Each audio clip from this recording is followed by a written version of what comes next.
Romo, kami Ya, persilakan. oke. Ya, Bapak Ibu, saudara-saudari yang terkasih, ada suster juga ya, rupanya ya, kalau nggak salah ya.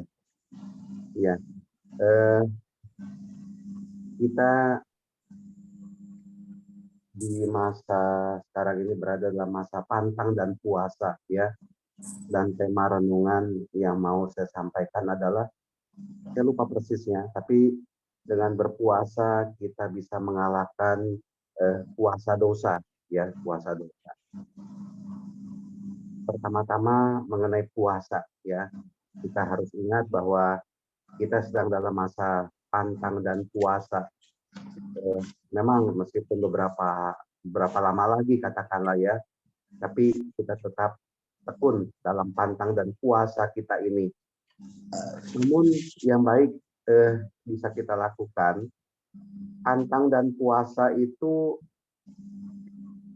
baik juga kita lakukan bukan hanya dalam masa prapaskah ya, tapi dalam kehidupan kita bisa mengambil waktu untuk melakukan puasa ya, puasa supaya kita semakin kuat untuk menghadapi apa ya, kekuatan jahat, kekuatan roh jahat.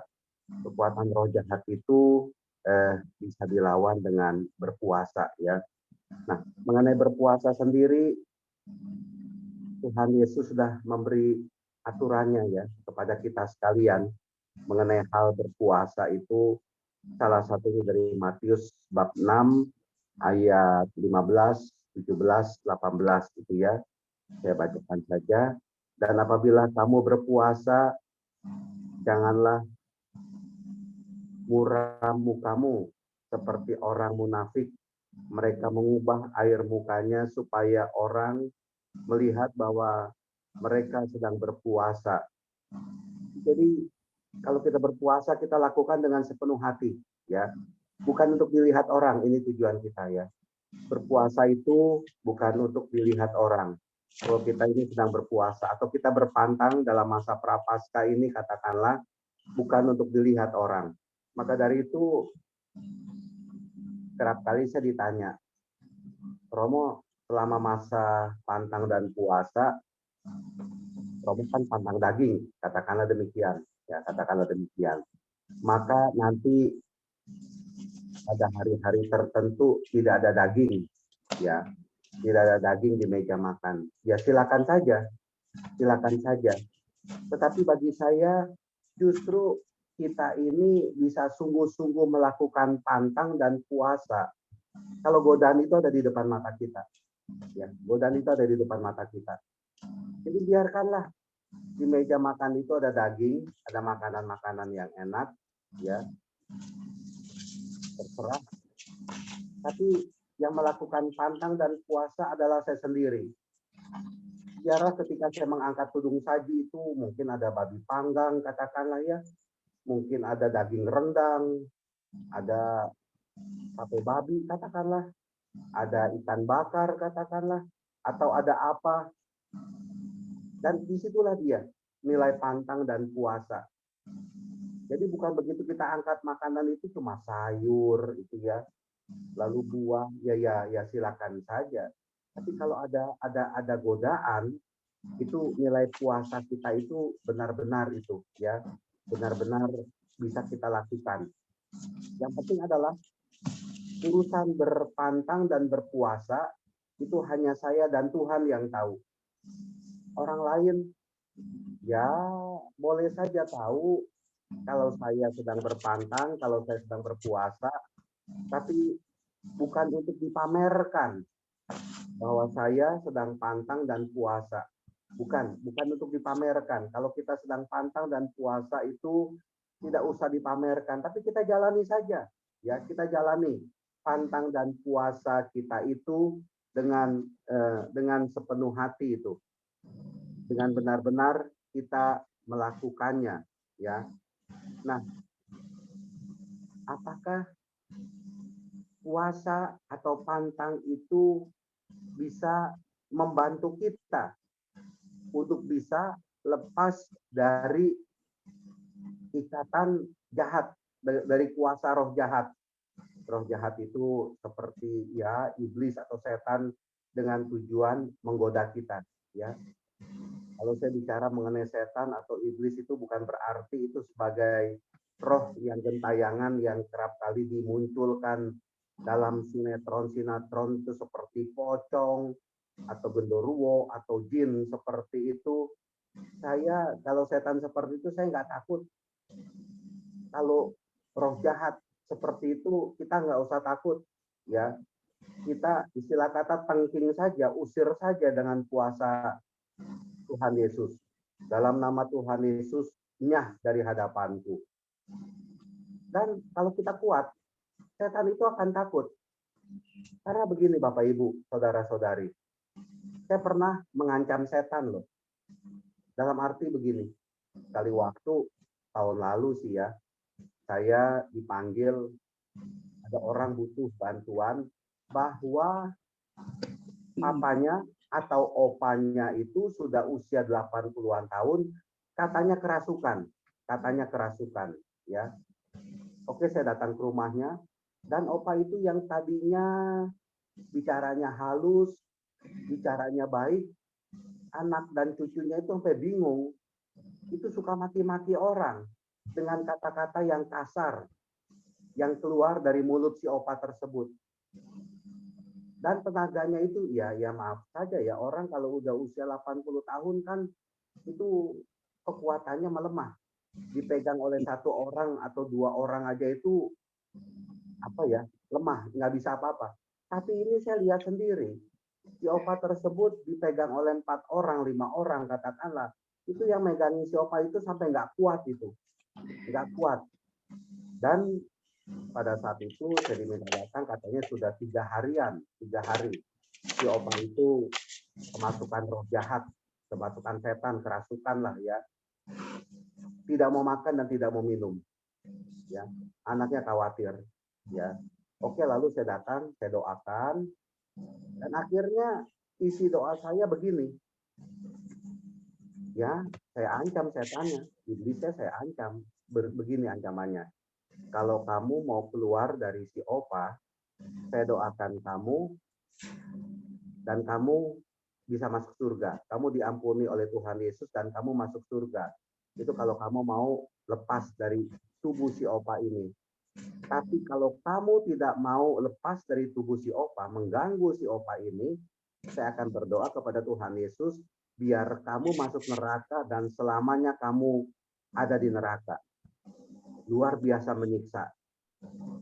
Nah, saya doakan seperti itu, lalu saya pulang.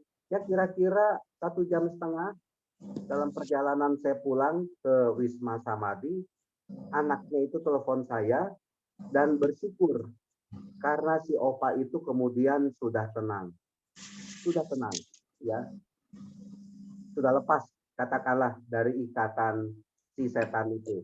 Jadi dengan demikian sangat sederhana. Kalau kita mau lepas dari setan-setan seperti itu, ya kita juga harus berani, kita harus kuat. Tapi kekuatan kita itu bukan berasal dari diri kita sendiri.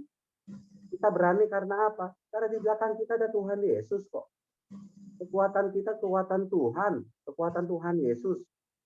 Jadi bukan kekuatan kita, bukan kekuasaan kita, tapi kuasa atau kekuatan dari Tuhan Yesus yang kita gunakan untuk melepaskan orang si opa yang kerasukan setan tersebut, katakanlah ya. Dan syukur kepada Allah, akhirnya si opa ini bisa bebas ya dari cengkeraman roh jahat tersebut ya. Tapi yang menurut saya berbahaya juga adalah roh jahat atau setan yang justru ada di dalam hati kita. Ya, itu kita harus perhatikan. Kita ini dikuasai oleh Roh Kudus, Roh Tuhan, atau dalam kehidupan ini kita dikuasai oleh roh jahat. Roh jahat. Kalau kita membaca Galatia bab 5, hidup di dalam daging, sepertinya kok saya mau tambahkan itu ya. Hidup di dalam daging itu ya perpecahan, ya percabulan, roh pemecah, kesombongan, kedengkian, sihir, berhala, kemabukan, pesta pora. Tapi saya mau tambah lagi itu ya, kedagingan atau hidup di dalam daging, di mana manusia dikuasai oleh setan, oleh roh jahat, itu seperti apa? Suka pamer kekayaan, ditaruh di Instagram atau di Facebook. Wow, ini saya ada punya ini itu mobil, ini itu motor, ini itu yang mewah katakanlah. Itu roh kesombongan, roh kesombongan. Itu berarti kita masih dikuasai itu oleh roh jahat. Atau kita suka apa ya? Berbuat jahat kepada orang lain. Mungkin berbuat jahatnya bukan dengan tindakan, tapi lewat mulut. Lewat mulut. Bisa orang itu, orang Katolik, berbuat jahat lewat mulut. Dalam arti apa? Suka ngomongi orang. Itu kedagingan itu. Suka apa ya? Membicarakan orang lain. Mulutnya itu kalau zaman sekarang ini dikatakan ember itu ya. Pokoknya kalau melihat orang lain itu negatif melulu. Dan suka usil dalam arti membicarakan orang lain, ngomongin orang lain, ngegosip ya. Itu kalau orang suka begitu ya dikuasai itu oleh roh jahat. Hati-hati itu. Setan itu bukan makhluk bodoh. Setan itu roh jahat itu makhluk pinter itu ya. Luar biasa pinternya, lihai, licik. Itulah dia setan ya. Ya pamer kekayaan, suka memaki-maki orang, apalagi kalau suka mencelakai orang lain, ya, mukul, nempeleng, nendang, itu kita dikuasai oleh roh jahat itu, ya. Dan jangan pernah kita mengatakan diri, oh saya sudah puas, saya sudah berdoa, pantang dan puasa saya 40 hari lancar selama masa prapaskah. Tapi ya kalau kita masih suka berbuat jahat ya percuma ya Bapak Ibu ya. Kalau dalam kehidupan ini mulut kita masih suka memaki-maki orang, menjelek-jelekan orang, ya percuma itu. Nilai pantang dan puasa itu bagaimana? Kalau kita masih suka pamer-pamer lewat Instagram, lewat Facebook, sementara masih banyak orang yang kekurangan, ya boleh, bukan berarti kita nggak boleh memiliki ini itu, tapi ya jangan pamer lah, ya nggak usah, ya nggak ada gunanya. Saya punya jam tangan yang mewah pun kalau saya pamerin buat apa? Ya untuk apa? Saya punya mobil bagus, katakanlah saya pamerin mobil mahal, ya untuk apa? Mata saya nggak kelilipan kok lagi jalan lalu ada mobil mewah lewat, nggak jadi masalah, ya terserah. Dan saya happy dengan kendaraan yang sedang saya naiki, mungkin Avanza atau apa katakanlah, nggak jadi masalah, ya. Karena kebahagiaan itu bukan terletak karena saya memiliki barang mewah tersebut, tapi saya bisa bahagia dengan apa yang saya miliki dan saya syukuri itu. Nah inilah dia ya, Bapak Ibu, saudara-saudari yang terkasih, ya memang kita harus hati-hati ya, hati-hati dengan godaan-godaan yang kerap kali muncul ya. Saya juga masih suka bertanya-tanya itu ya, kenapa orang ketika menjabat itu disumpah dengan kitab sucinya atas nama Tuhan, tapi kok masih suka melakukan penipuan, masih suka korupsi, masih suka manipulasi. Nah inilah dia. Dan kalau kita melihat, ya belum lama ini kan Menko Polhukam dengan Menteri Keuangan, PPATK juga itu ada sekian ratus triliun, 340-an sekian triliun itu uang liar katakanlah, yang pergerakan liar tersebut. Ya inilah dia. Saya hanya mau mengatakan, ternyata setan itu bukan hanya bisa menguasai diri seseorang, tapi setan itu sudah bisa menguasai lembaga-lembaga tertentu. Ya kenapa? Karena manusia itu suka berbohong dalam arti begini, kamuflase, munafik. Luarnya saja kelihatan, oh saya ke gereja, saya berdoa rosario, saya pantang dan puasa, ya, saya melakukan kegiatan agama saya, tapi di balik itu semua Kosong, kosong. Kita ini kosong. Belum tentu kita ini beriman semuanya. Belum tentu kita ini percaya. Nah, kalau kita ini percaya kepada Tuhan, ya ajaran-ajaran dari Tuhan ya kita lakukan. Ajaran-ajaran dari Kristus ya kita lakukan. Apa yang jadi larangannya ya kita lakukan. Apa yang nggak boleh kita lakukan. Tapi kan kadang-kala kita ini begini. Yang dilarang kita lakukan, yang dianjurkan tidak kita lakukan. Seperti halnya berbohong, korupsi, itu nggak boleh. Agama manapun, Tuhan pun akan melarang korupsi. Tapi ya dilakukan. Dan yang melakukan itu kalau di Indonesia siapa? Ya orang-orang beragama. Ya.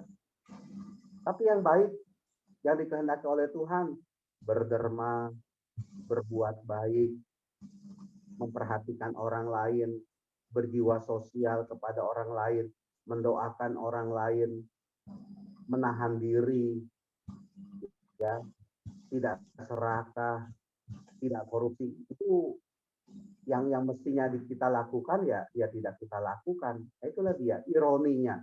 Ironi sebagai manusia beragama. Larangannya kita lakukan, perintahnya kita abaikan. Sehingga sejauh mata memandang, yang kita lihat adalah, loh kok ini kumpulan orang-orang berdosa ini. Dan begitu banyak. Kuasa dosa itu, kuasa setan itu, kuasa si iblis, kuasa si jahat itu begitu luar biasa, ya. Malu saya, malu saya menyatakan diri sebagai pengikut Kristus, tetapi dalam kehidupan ini saya tidak bisa menampilkan wajah Kristus.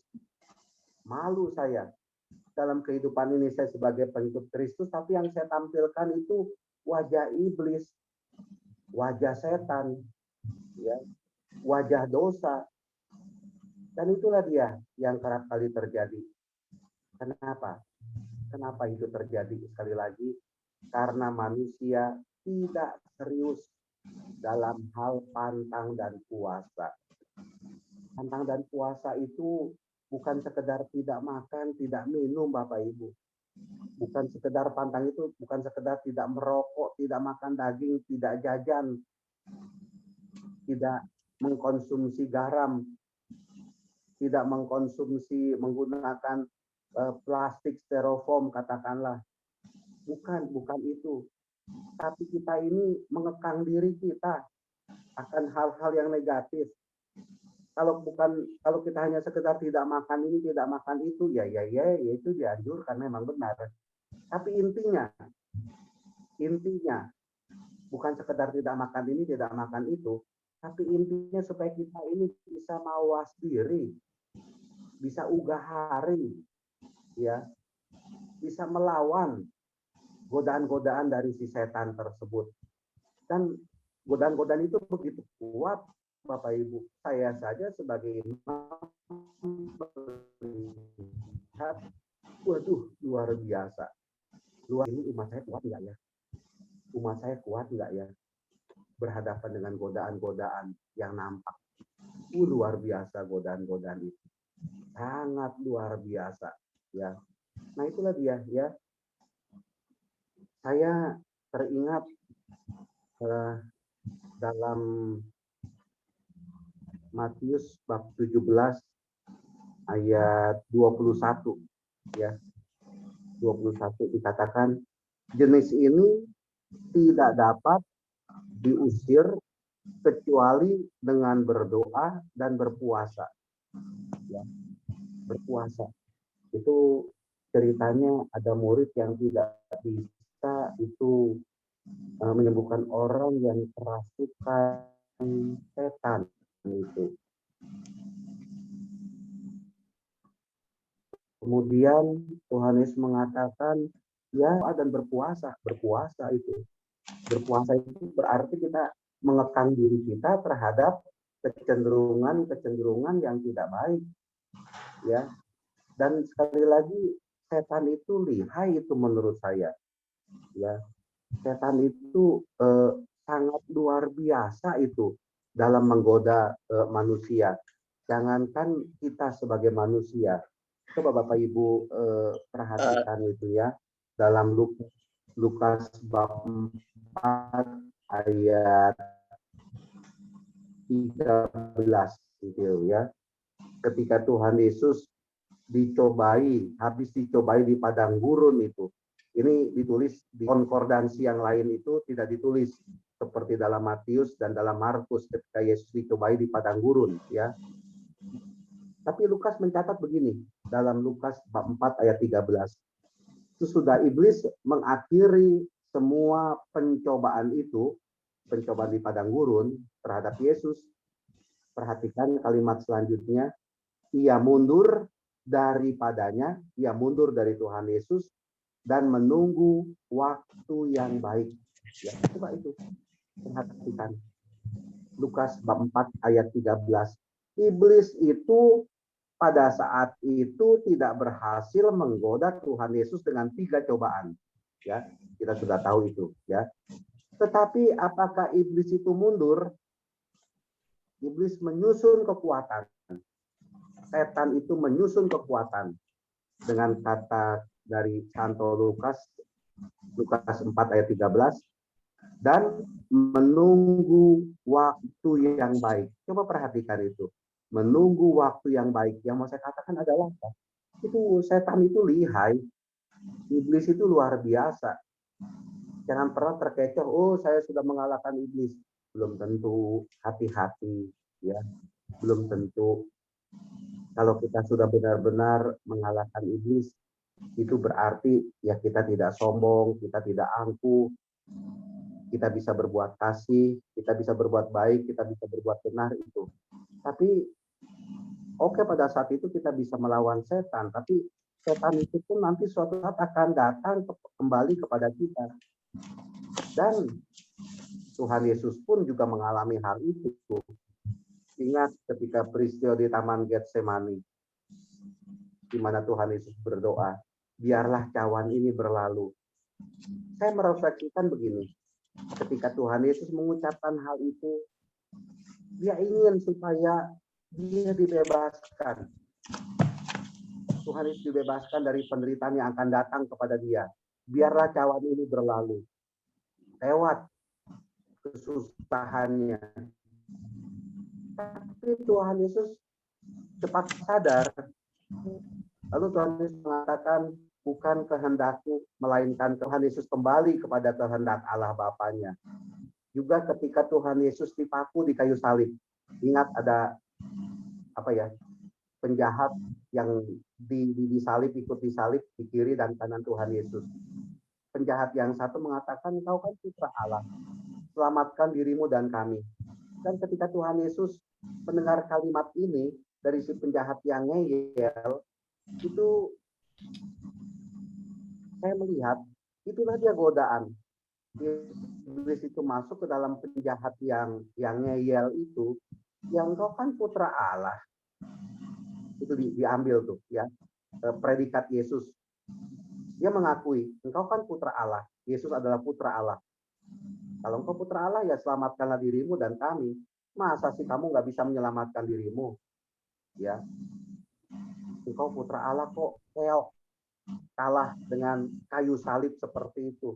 Ya, tunjukkan keperkasaanmu, tunjukkan kesuperanmu itu, kehebatanmu. Dan pada saat itu mungkin ya Tuhan Yesus berhadapan dengan cobaan lagi. Iblis masuk lewat si penjahat itu menggoda Tuhan Yesus. Tapi Tuhan Yesus tetap tabah. Kalau Tuhan Yesus mau turun dari salib pada saat itu menyelamatkan dirinya, itu pasti bisa. Itu pasti bisa. Lalu dengan begitu marah dia menghardik para penjaga pengawal itu ya. Orang-orang Farisi, ahli-ahli Taurat itu dihardik oleh Tuhan Yesus, ya bisa. Tuhan Yesus punya kuasa kok, tapi Tuhan Yesus tidak mau melakukan hal itu. Dia tetap taat kepada Bapa. Coba bayangkan kalau kita menghadapi situasi seperti itu, kita sudah mengalami derita, kita sudah mengalami kesusahan, kita dihianati, kita dicaci maki, kita dijelek-jelekan oleh orang lain, lalu ada orang yang ngompori kita. Masa kamu mau kalah, dijelek-jelekan oleh si A, kamu lawanlah, lawan, kamu menang kok. Kalau kamu pukul dia, kamu menang. Nah itu darah kita mendidih tuh, mendidih. Akhirnya apa? Berantem, gelut. Saya menang. Tapi kalau saya menang, gelut dengan dia, berkelahi dengan dia, ini kehendak Tuhan atau bukan? Itu kehendak setan. Nah, Tuhan Yesus ketika digoda di kayu salib oleh si iblis, enggak, dia tidak mau mengikuti, dia tetap tabah. Bahkan Tuhan Yesus di akhir hidupnya di kayu salib mengatakan, ke dalam tanganmu kuserahkan hidupku. Tuhan Yesus mau lebih taat kepada kehendak Bapa, meskipun dia harus mati. Sekali lagi, kalau Tuhan Yesus mau turun dari salib, meluluh lantahkan para prajurit-prajurit, orang-orang Farisi, ahli-ahli Taurat, tua-tua bangsa pada saat itu, hancur kok mereka. Tapi Tuhan Yesus tidak mau melakukan hal itu. Tetap menerima apa yang menjadi kehendak Allah Bapa, bahwa dia harus mati di kayu salib supaya keselamatan itu terwujud. Ya, itulah dia godaan-godaan. Jangan pikir ya Tuhan Yesus aja digoda kok. Iblis itu kurang ajar. Ya, iblis itu kurang ajar. Jangankan kita manusia, Tuhan Yesus aja digoda. Dalam perjalanan hidupnya berapa kali Tuhan Yesus itu digoda. Bukan hanya di padang gurun. Benar itu setan mencari waktu yang baik untuk menghancurkan, untuk merusak Tuhan Yesus. Tapi Tuhan Yesus bisa kuat. Ya, bisa kuat. Bisa kuat. Karena dia punya kedekatan dengan Allah Bapa. Godaan-godaan itu juga sampai sekarang, sampai selama-lamanya itu tetap ada. Dan kita tidak bisa menghapus godaan-godaan tersebut, nggak bisa. Tapi yang bisa adalah kita bertahan terhadap godaan-godaan tersebut, cobaan-cobaan tersebut. Salah satunya dengan berpuasa. Berpuasa itu bukan berarti sekali lagi saya mengurangi makan, saya tidak makan ini, tidak makan itu, tidak. Tapi kita makin mendekatkan diri kepada Tuhan, kita sadar sebagai manusia lemah, kita mau waspada. Eling lan waspodo, hati-hati dan waspada, berjaga-jaga bersama dengan Tuhan. Kenapa orang banyak berbuat dosa? Karena mereka itu melepaskan diri dari Tuhan. Bukannya Tuhan melepas kita, enggak. Tuhan itu tidak pernah melepas kita. Tuhan itu tetap mau memegang kita tetap Tuhan itu mau ada bersama dengan kita kok. Tapi terkadang kita ini adalah anak yang hilang. Tuhan itu mau kita bersama dengan dia, tinggal dalam pelukan kasih Allah. Tapi kadang-kala kita ini yang mau lepas dari kasih Allah. Seperti anak yang hilang. Dia pergi dari rumah bapaknya. Ya, anak yang hilang itu sebenarnya gambaran kita. Ya, kita mau lepas dari Tuhan. Nggak mau dikuasai oleh Tuhan. Mau bebas sebebas-bebasnya. Tapi begitu kita jatuh ke dalam dosa, nyesel. Ya, kenapa saya begini? Kenapa saya begitu? Penyesalan itu memang datang terlambat. Ya, kenapa saya ada di penjara? Lah kenapa hidup saya jadi ngebelangsak begini? Lalu kita menyalahkan Tuhan. Jangan salahkan Tuhan. Karena yang membuat itu ya kita sendiri. Loh kok kita menyalahkan Tuhan? Emang Tuhan punya salah apa kepada kita? Kepada saya?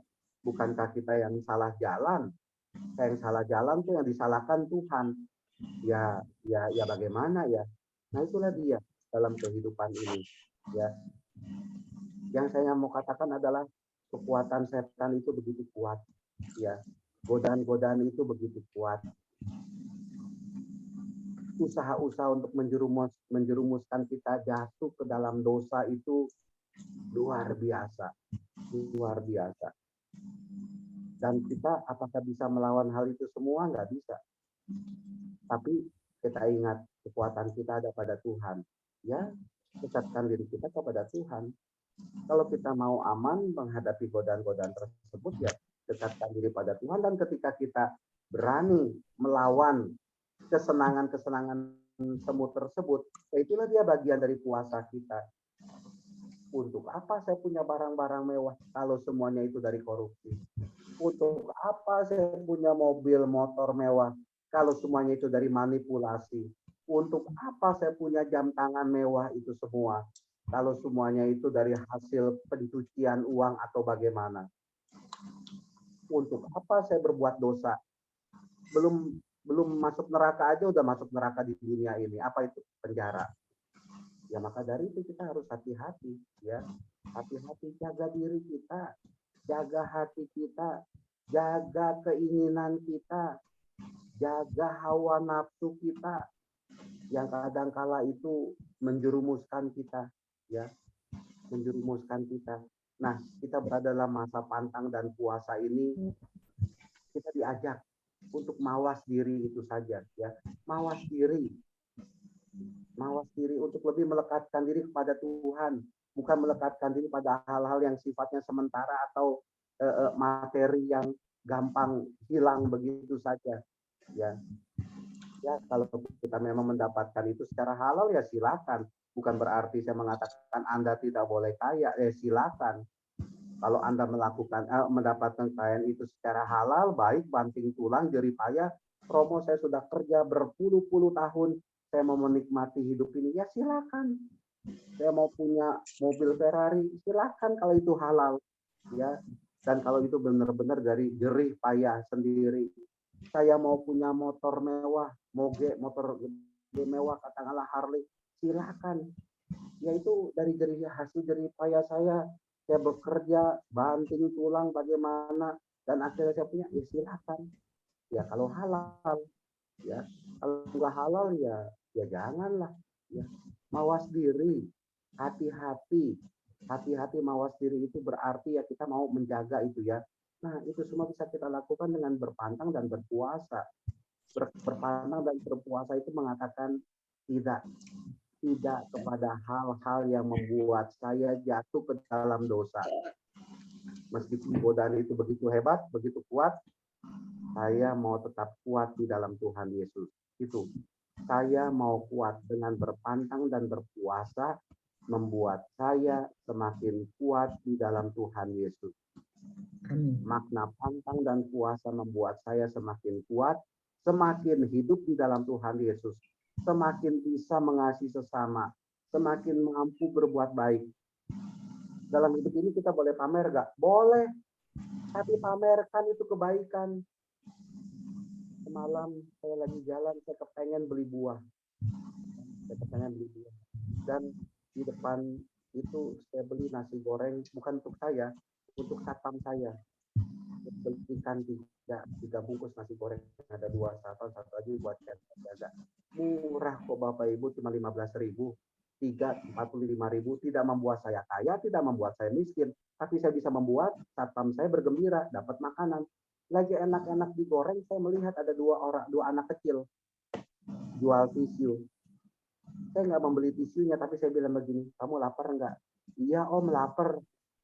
Mau makan nasi goreng nggak? Mau om. Mas, tolong gorengin nasi goreng 2 bakal anak ini. Saya yang bayar. Dan ketika saya bisa melakukan hal itu semua, perbuatan baik yang saya lakukan itu kecil. Tapi saya mengatakan ini bukannya saya mau pamer, saya berbuat baik, tapi saya mau menularkan kebaikan yang pernah saya lakukan kepada Bapak Ibu, saudara-saudari, untuk juga bisa berbuat baik kepada orang lain. Dan ketika anak itu mendengar saya membelikan nasi goreng kepada 2 anak itu, oh mereka senang sekali. Mereka senang sekali karena mereka tentu saja sudah lapar dan mereka bisa makan. Ya, sesuatu yang kecil yang saya lakukan. Ya, yang saya melakukan hal ini bukan hanya pada saat itu saja, tapi udah saya tidak mau mengatakan, tapi marilah yang kita pamerkan itu adalah kebaikan kepada sesama. Yang kita pamerkan itu adalah wajah Kristus. Bukan yang kita pamerkan itu wajah setan, wajah iblis. Tapi yang kita pamerkan itu kebaikan kasih Kristus kepada sesama kita. Ya itulah dia. Ya. Apa kebaikan yang kita lakukan itu membuat kita bergembira kok. Membuat kita bersuka cita. Nah, Bapak Ibu, saudara-saudara kasih, Mari dalam masa pantang dan puasa ini kita lebih mawas diri, kita lebih bisa menguasai godaan setan, tapi dalam masa pantang dan puasa ini terus berbuat kasih, terus berbuat baik. Itulah menurut saya yang dikehendaki oleh Tuhan Yesus. Ya, jangan pamer barang-barang materi, pamerkan kebaikan, pamerkan kasih kita, pamerkan dalam arti diwujudkan ya. Bukan berarti, oh saya berbuat baik loh sama ini, saya berbuat kasih loh sama ini. Lalu kita cerita kemana-mana. Bukan itu maksudnya. Ya tapi tampilkanlah kebaikan dari Tuhan Yesus kepada sesama kita. Nah semoga pantang dan puasa ini kita bisa melihat hakikat utama dari pantang dan puasa, yaitu mengalahkan puasa jahat, mengalahkan puasa si iblis yang membuat kita jatuh ke dalam dosa. Tetapi makna pantang dan puasa membuat kita semakin dekat dengan Tuhan, semakin mampu berbuat kasih, semakin mampu berbuat baik kepada sesama. Menurut saya itu yang dikehendaki oleh Tuhan untuk kita lakukan dalam masa pantang dan puasa ini. Amin. Amin. Makasih Romo. Ya. Makasih Romo.